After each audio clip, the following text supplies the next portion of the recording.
What's up, kings and queens? Thank you for joining me again on Keeping It Copacetic.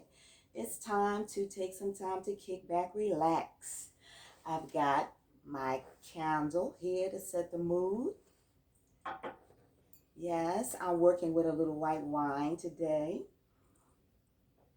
Yes, indeed. So pour yourself a glass of wine, pour whatever you need, a shot of this or that, whatever sparks your fancy. Draw you a bath, Epsom salts if you need it, body oils, aromatherapy, whatever it takes. Lay down in a hammock, in a bed. Get comfortable because it's time to get into chapter 4 of Searching for Everland. So let's get into it.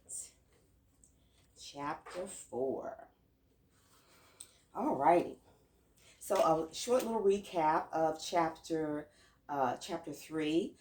Portia had met up with Keith. They had gone out to dinner. Things went a little faster than what she thought. She discovered that he would not be the guy that would help her get any closer to trying that propofol, any closer to taking a chance to risk to find her peace. So anyway, let's get on to chapter 4. Now, I had a dilemma. How to cool down this fire I started with Keith. He had come by the office every day this week whenever he had a break. I had pretended I was overrun with a backlog of work and would most certainly have to work through the weekend. When the next weekend approached, I told him it was homecoming at TSU and I would be spending most of it with my daughter Pam. Now, Keith was an intelligent guy, and after a few weeks, he walked in my office, shut the door, and pulled the chair close up to my desk and sat down. Portia, what's the deal? He asked. Ever since we got busy, you've been out of pocket. You don't have time, and I feel like you're playing me off. I thought we were cool and enjoying each other's company. I was cornered. He wanted an answer, and I needed a way out. Then the lie fell out of my mouth so easy that it even surprised me. Keith, there is something going on with me, and it has me really torn up. My husband came to see me right after you stayed over, and we had a real conversation. He wants us to go into counseling and try to save our marriage. I was shocked because he never wanted to get counseling before, so I feel like I owe it to my daughter and us as a family to try. You are such a dynamic man. I have enjoyed all the time we have spent together, but you aren't really looking for anything serious, so I think it would be best if we chill for now. I don't want you to get mixed up in my complications. He sat there for a while, nodding his head up and down. Finally, he stood up. I can respect that, and I'm glad you decided to be honest with me, he said, and then he walked out. I was relieved that the situation resolved, but I was feeling a tinge of remorse. I knew I had misled him for my own personal reasons, but then I thought it over for a few minutes, and I deduced that he hadn't really been hurt in any permanent way. I almost wanted to send him a thank you card for the night we got busy.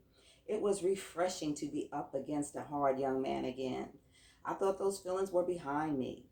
However, it was evaluation time, and I had to figure out if I was willing to confront more possible tricky situations in my quest, or should I abandon the mission and go back to business as usual. It didn't take me long to conclude that I was going further. I could feel it in my gut that this was going to make all the difference for me, and I could move on and heal. I looked over at the calendar hanging on the wall in my office, and my heart sank. It was halfway through the month of November, and Thanksgiving and Christmas were just around the corner. I had a ton of emails with party invitations, sale discounts, and donation requests to sift through. If I had my choice, I'd skip them all and start the new year. I used to love all the holidays, planning, decorating, and seeing how much the kids enjoyed them. Now the happiest times of my life were over, leaving me with only memories, and the saddest times of my life were painful flashbacks of which I couldn't escape. Time will heal your hurt, honey. Just give it time, my sister Paula told me whenever we talked on the phone. But how much time would it take, I wondered. If I didn't have to try to hold it together for Pam over the holidays, I would probably get out of town to someplace in the Caribbean where I could forget all about the season. I was still hosting my pity party when Dr. George Reynolds tapped on the window. When I glanced up, he walked in the door. I smiled to greet him, even though I suspected it was slightly twisted. I liked Dr. Reynolds. He was always charming and owned any room he walked into. He was tall, about 6 feet 2 inches, with broad shoulders. His hair was cut in a short fade, and he wore reading glasses on a neck chain that he looked over whenever they were on his face. I had sat at a table with him at one of the employee recognition functions a few weeks ago. He was chief physician of the intensive care unit. He had the combination of good looks mixed with maturity and that sexy, dignified air that's only seen in men over the age of 40. He was from St. Martin, Virgin Islands, and with his accent, he could make Sean Connery fade into the background and disappear. He always made me think of an Almond Joy candy bar, dark, sweet, and tropical, with an added treat. Miss Roberts, I have some serious major changes I need you to handle for me, and they have been a long time coming. I have been in what turned out to be a lengthy process of divorcing, and yesterday I got my freedom papers. Well, I would give you condolences, but you don't seem to be torn up about it, I said, looking him in the eye. Actually, I'm ecstatic, and once I make the necessary changes on my insurance and retirement accounts, I can close the books on that drama. I would hate to die and have that woman benefit from my demise. Hell, she's probably making plans to take me out as I speak. Come on, Dr. Reynolds, it couldn't have been that bad. You weren't there, my dear, although I wish you were, he said, flirting with me. Well, let's get this done for you as quickly as possible before she gets her posse together. He gave me his social security number, and the computer pulled up all his vital information. I removed her name from all his accounts and named his son as beneficiary. Will any portion have to be paid out to her as part of the settlement? No, ma'am. She has gotten all she's going to get from me. Case closed. All right, sir, then you are good to go, I told him after I printed out his copies of the paperwork. Thank you, my dear. If only my attorney had been so efficient. You're welcome, I said as I stood up to walk him out. Miss Roberts, I'd like to take you to dinner to show my appreciation for you handling that urgent business for me, he said, turning around at the door. That's not necessary. I'm just doing my job.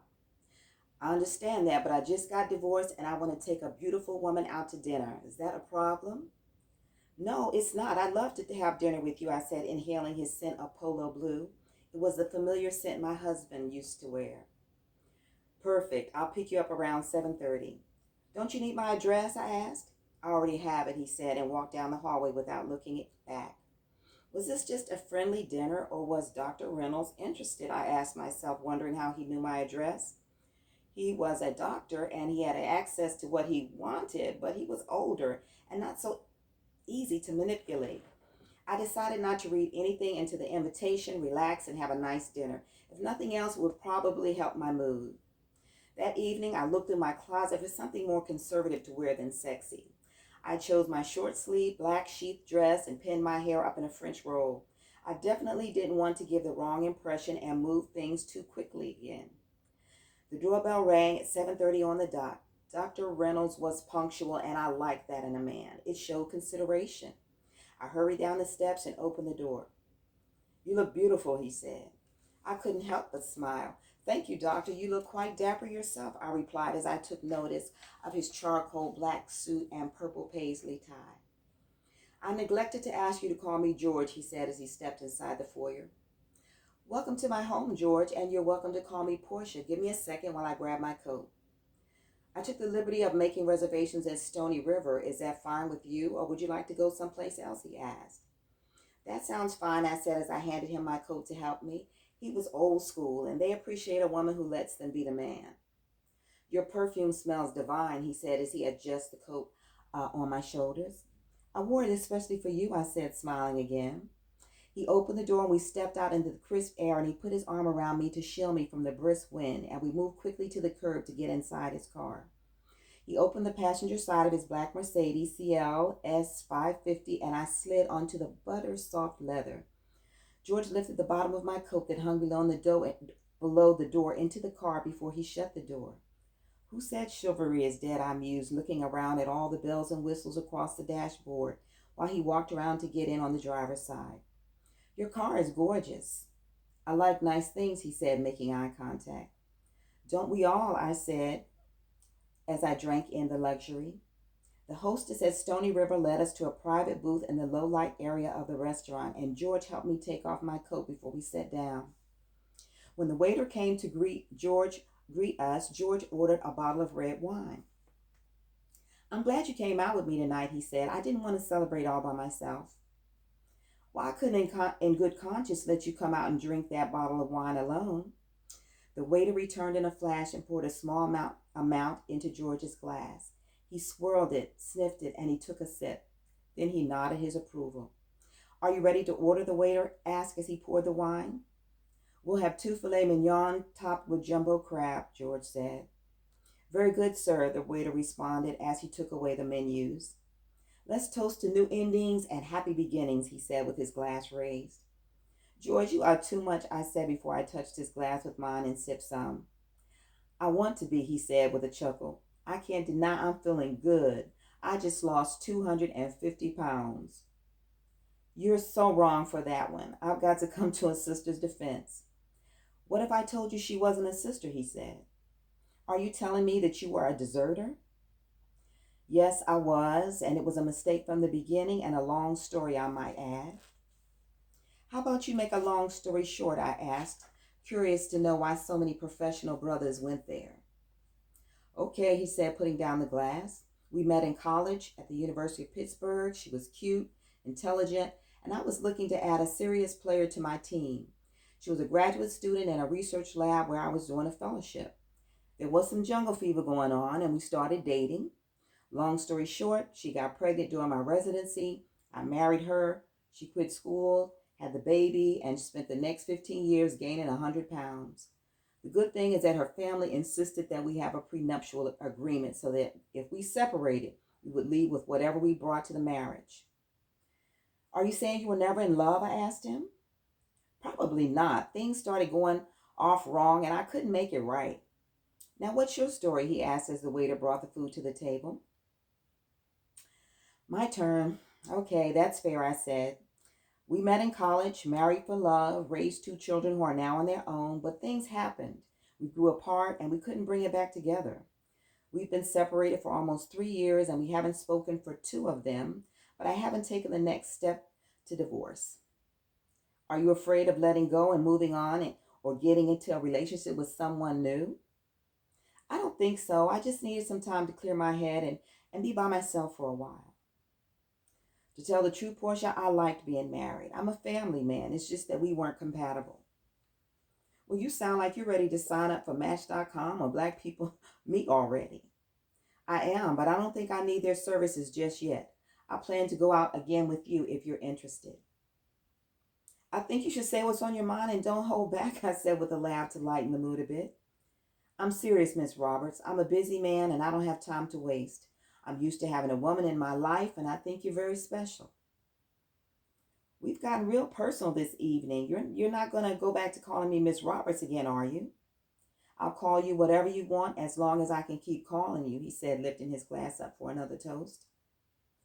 George intrigued me. I have never met a man who was this open and talked about his feelings so easily. He said what he wanted and what he needed. He renewed my faith in the male species. After dinner, we drove around Centennial Park, and it was so mellow in the darkness that I had to stop myself from kicking off my shoes and placing my seat in a serious lean. He looked over at me and asked, when can I see you again? Don't you think we need to let this gel for a while first? No, I don't. I've spent much of my life compromising, and now I'm going to live like there's no tomorrow. Now, I'll be out of town for the holidays. Can we go to see a movie on the Saturday after the holidays? This man kept me laughing, and that was something that I didn't get a chance to do very often. So why shouldn't we go out together again? Sure, that sounds good to me. He nodded his head and kept looking ahead as he drove. When he pulled up to my house, he opened my door, walked me to the door, and kissed my hand and said, "Till the first Saturday." It had been a pleasant evening, and I enjoyed his company, but I hadn't gotten any vibe that would let me know if he would eventually be receptive to my proposition. Pam came home for the Christmas holidays, and I did my best to be upbeat. We hit all the malls on Black Friday like we always used to do, and even though I never let on to Pam, the sickening music over the intercom and the crowds of shoppers feverishly buying things that would probably be returned got on my nerves. No matter how hard I tried to stay positive, it hurt whenever I saw some things that I would have bought as gifts for Nicholas. We even bought a live tree to decorate, but it was difficult to maintain my Christmas spirit realizing the holidays would never be the same. They would never have the joy we had before we lost Nick. On Christmas Eve, I baked her favorite chocolate cake, placed her gifts under the tree, and went to bed early. My head had barely hit the pillow when the grief came in like a wave and covered me. I lay awake most of the night reliving all the nightmares that were my life 3 years ago. The phone call, the rush to the hospital, him laying there connected to all those tubes, turning off the life support, the funeral home, the coldness of his arm, and how he looked like somebody else. The next morning, I pasted on a happy face for Pam's sake and made a big breakfast. We exchanged gifts and called Paula in charge with the phone on speaker to say Merry Christmas. Happy Jesus' birthday, Paula answered cheerfully after the second ring. Merry Christmas to you, I laughed, feeling better. Paula could always lift my spirits. We have to remember the reason for the season, she said, singing her words. Hey, I'm Paula, Pam squealed into the receiver. Thanks for the gift. I really needed it. You're welcome, Niecy. Just don't spend it all in one place. She won't, I added. She's tight with her money like her auntie. As she should be, Paula said happily. Anyway, I want you both to have a good day today. We will, Pam assured her. All righty then. Well, we'll talk again before the new year, Paula said. Bye, P. Tell Charles we said hello and Merry Christmas, I told her before hanging up. Later on, after dinner, Pam got dressed and went to meet some friends. I changed into a flannel nightgown, spooned myself a big bowl of ice cream, and watched It's a Wonderful Life. I was feeling positive about the new year beginning with the hope that it would bring me the breakthrough I was hungry for. George was turning out to be the man that I'm sure many women fantasize about. Even though he had gone home to St. Martin for the holidays, he had sent me flowers on the job, called me the first thing in the morning, and the last thing before he went to sleep, just to say hello. On the first Saturday of the new year, he called and said, I'm back. It's time for us to see that movie today. I could surely use a pick-me-up, so I said, how soon can you get here? He said, I'll be there in a couple of hours. Pam was having a lazy afternoon, eating cold cereal in her pajamas in front of the TV in the den. Guess who's going on a date to the movies? Who, she asked, absent-mindedly crunching and staring into the TV screen. Me, that's who, I said in a higher volume over the TV. That got her attention. She turned around and asked, with who? One of the doctors from work, I answered. She just looked at me, not knowing how to respond, so I said, it's nothing serious, he's just a friend. That eased some of the shock, and she said, have fun, and went back to watching the screen. I showered, put on some corduroy leggings and a heavy sweater, and kept watching through the window for George with my coat in my hand, not wanting to make any introductions today. When he pulled up, I rushed out of the door before he had time to get out of the car. You are ready to get out of the house, he said jokingly as he got the door for me, and I slid into the warm comfort of his Benz. He put on a smooth jazz CD and asked, how was your holiday? I've had better ones, but it's good to have my daughter home. I hear you. This was certainly a lot different for me than last year, but it's going to get better. I hope so, I said, looking out the window at all the cars speeding along the interstate, wondering if he would be the one. We drove to the Opry Mills Theater, where he let me out at the door and then parked the car. I stood inside the door and looked up at the choices on the marquee. Have you seen The Tourist? The critics say it's a good movie, he asked, joining me. No, I haven't, but the next show doesn't start until 4 o'clock. We can kill an hour walking in the mall, he said, unperturbed, taking my hand. We converged with a crowd of other restless souls in town who were out shopping or browsing to pass the time in the remaining days of the holiday break.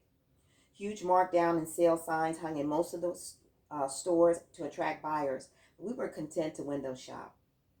You would look good in that dress, said, pointing to an outfit in the Saks Fifth Avenue window.